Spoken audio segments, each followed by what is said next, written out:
किसी शायर ने कहा है, जहां रहेगा वहीं रोशनी लुटाएगा, चिराग का अपना मकान नहीं होता।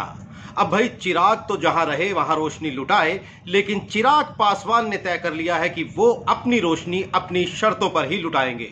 नमस्कार, बिहार तक पर आप देख रहे हैं बिहार किसका। मैं हूं नीरज। बिहार विधानसभा के चुनावों की वोटिंग की तारीख लगातार नजदीक आती जा रही है, लेकिन एनडीए खेमे में जो उठापटक मची हुई है वो कम होने का नाम नहीं ले रही। बीजेपी के वरिष्ठ नेता अमित शाह के मोर्चा संभालने के बावजूद चिराग पासवान के जो तीखे तेवर हैं, जो कड़े तेवर हैं, वो नरम होने का नाम नहीं ले रहे हैं। अब 3 अक्टूबर यानी शनिवार को चिराग पासवान ने अपनी पार्टी के संसदीय दल की एक बैठक बुलाई है।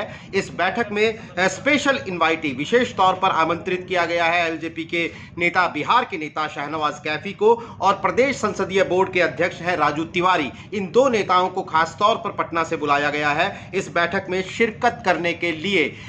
इस बैठक को चुनाव से पहले एलजेपी की आखिरी बड़ी बैठक माना जा रहा है, और ये माना जा रहा है कि इस बैठक के बाद चिराग पासवान कोई बड़ा फैसला सुना सकते हैं। और मौजूदा वक्त में चिराग पासवान की तरफ से बड़े फैसले का सीधा मतलब यह है कि वो एनडीए के अंदर रहकर चुनाव लड़ेंगे या एनडीए से अलग होकर चुनाव लड़ेंगे। तो शनिवार को एलजेपी की संसदीय दल की बैठक के बाद यह फैसला सामने आ सकता है। लेकिन इसके अलावा भी एलजेपी खेमे से कई अहम खबरें हैं। एलजेपी ने दावा किया है, दरअसल चिराग पासवान ने यह दावा किया है कि जो अगली सरकार आएगी वो बिहार फर्स्ट, बिहारी फर्स्ट का विजन डॉक्यूमेंट जो है वो लागू करेगी। दरअसल बिहार फर्स्ट और बिहारी फर्स्ट चिराग पासवान का एक दिल के करीब का नारा है। चिराग पासवान के सोशल मीडिया नेटवर्क्स पर जब आप जाएंगे, यानी उनके ट्विटर हैंडल पर, फेसबुक पर, आपको वहां ये पोस्टर की शक्ल में नजर आएगा। और चिराग पासवान चूंकि राष्ट्रीय अध्यक्ष हैं, इसलिए पार्टी के बहुत सारे कार्यकर्ताओं, नेताओं के सोशल मीडिया हैंडल्स पर बिहार फर्स्ट, बिहारी फर्स्ट का नारा नजर आता है। और जो ये विजन डॉक्यूमेंट की जो वो बात कर रहे हैं, उसे लेकर एलजेपी ने इस साल फरवरी में एक कमेटी बनाई थी जिसे बिहार के लिए एक रोड मैप तैयार करना था। तो दरअसल वही रोड मैप अब चिराग पासवान का कहना है कि अगली सरकार लागू करेगी। यानी वो डायरेक्टली जो बात कह रहे हैं वो तो समझ में आ रही है कि अगली सरकार लागू करेगी, लेकिन इनडायरेक्टली वो ये कह रहे हैं कि अगली सरकार जो भी बनेगी उसमें एलजेपी रहेगी। यानी एलजेपी के साथ वाली पार्टी ही अगली सरकार बनाने जा रही है। इनडायरेक्टली वो ये बात कह रहे हैं। इसके अलावा पिछले कई दिनों से नीतीश कुमार के साथ, बिहार के मुख्यमंत्री के साथ जो उनकी एक लड़ाई चल रही थी, वो लगातार उनकी शिकायतें कर रहे थे, प्रधानमंत्री मोदी से लेकर और केंद्रीय गृह मंत्री अमित शाह तक चिट्ठियां लिख रहे थे चिराग पासवान। लेकिन जब नीतीश कुमार की तरफ से उन्हें कोई तवज्जो नहीं मिली, यानी नीतीश कुमार की तरफ से लगातार यही कहा जा रहा है उनकी पार्टी की तरफ से कि बीजेपी के एलाय हैं, बीजेपी की साथी है एलजेपी, इसलिए बीजेपी ही उन्हें समझे। जब वो कोई तवज्जो उन्हें जेडीयू की तरफ से नहीं मिली, यानी उनके तीखे तेवरों का कोई असर नहीं हुआ, तो चिराग पासवान ने एक आर पार की लड़ाई एक तरीके से नीतीश कुमार के खिलाफ शुरू की है।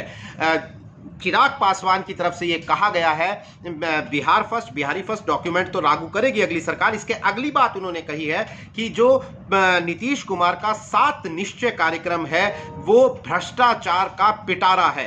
तो लोक जनशक्ति पार्टी नहीं मानती।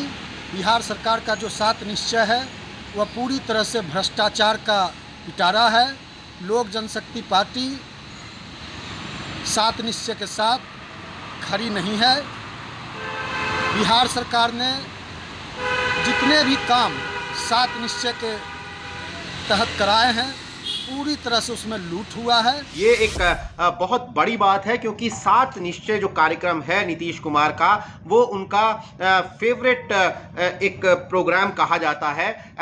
2015 में सरकार में आते ही उन्होंने ये प्रोग्राम लागू किया था। और उससे भी बड़ी बात ये कि 25 सितंबर को जब 2020 के विधानसभा चुनाव की तारीखों की घोषणा हुई, तो उस दिन की अपनी प्रेस कॉन्फ्रेंस में भी नीतीश कुमार ने यही कहा कि वो अगली सरकार बनाएंगे, ये दावा किया और कहा कि 7 निश्चय कार्यक्रम का फेज 2 उनकी अगली सरकार लाएगी। तो आप इससे अंदाजा लगा सकते हैं कि नीतीश कुमार इस कार्यक्रम को अपनी एक उपलब्धि के तौर पर बताते हैं और उसी कार्यक्रम पर चिराग पासवान ने सिर्फ उंगली नहीं उठाई है बल्कि एक गोला दाग दिया है, ये कहते हुए कि वो भ्रष्टाचार का पिटारा है। उसके तहत जो काम शुरू हुए थे वो काम अधूरे पड़े हुए हैं। जिन लोगों ने उस कार्यक्रम में काम किए उनकी पेमेंट्स नहीं हुई हैं और इसलिए बिहारी फर्स्ट डॉक्यूमेंट जो है वो अगली सरकार का एजेंडा रहेगा।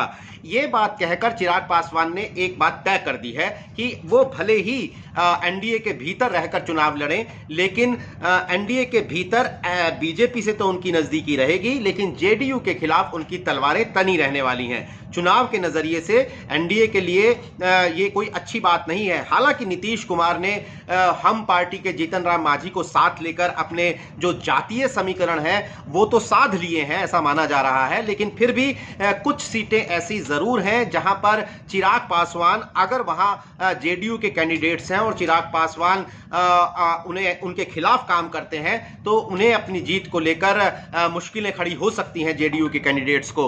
अब ये बात सारी बीजेपी और एलजेपी के बीच आ गई है, या मोटे तौर पर कहें तो अमित शाह और जेपी नड्डा को अब ये किसी भी तरीके से चिराग पासवान को साधना है, उनके तीखे तेवरों को नरम करना है। और अगर वो ऐसा नहीं कर पाते तो कल शनिवार को अपनी संसदीय दल की बैठक के बाद चिराग पासवान क्या ऐलान करते हैं ये हमें देखना होगा। अगले 24 घंटे काफी महत्वपूर्ण है बिहार चुनाव के नजरिए से। इसके अलावा 4 तारीख को यानी रविवार को बीजेपी की भी केंद्रीय चुनाव समिति की बैठक होनी है और उसके बाद हो सकता है कि बीजेपी पहले दौर की जो वोटिंग है 28 अक्टूबर को उसके लिए अपनी लिस्ट जारी कर दे।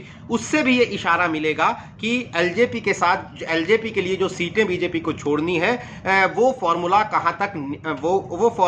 कहां तक उसने आखिरी शक्ल अख्तियार की है। यानी इस बार का जो वीकेंड है शनिवार और रविवार वो बाकी तमाम दुनिया के लिए भले ही एक वीकेंड हो, लेकिन पटना से लेकर दिल्ली तक के जो सियासी गलियारे हैं वहां खासी हलचल रहने वाली है और इस पूरी सियासी उठापटक को, तमाम जानकारियों को बिहार तक आपके लिए लेकर आएगा और न सिर्फ कैमरे के सामने होने वाली घटनाएं बल्कि कैमरे के पीछे होने वाली चर्चाएं और रणनीतियों का खुलासा भी हम आपके सामने करेंगे और हम आपको बताएंगे कि बिहार विधानसभा चुनाव में एनडीए खेमे का ये जो घमासान है ये आखिरकार क्या शक्ल लेने वाला है। आप लगातार देखते रहिए बिहार तक पर बिहार किसका।